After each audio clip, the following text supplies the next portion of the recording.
Alaska এক সময় রাশিয়ার ছিল। 1867 সালে আপনার মার্কিন যুক্তরাষ্ট্র তখন রাশিয়া থেকে এটা কিনে ফেলে দ্বীপটা।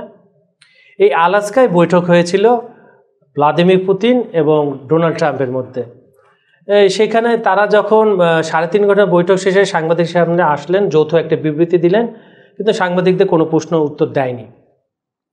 তখন পুতিন তার দেশে ফেরত যায় এবং মার্কিন যুক্তরাষ্ট্রের প্রেসিডেন্ট ডোনাল্ড ট্রাম্প তখন স্থানীয় এক টেলিভিশনকে সাক্ষাৎকারে বলেন আলোচনা ফলপ্রসূ হয়েছে এবং ভবিষ্যতে আলোচনা, শান্তি আলোচনা আগিয়ে নেওয়ার জন্য এই আলোচনা পারফেক্ট।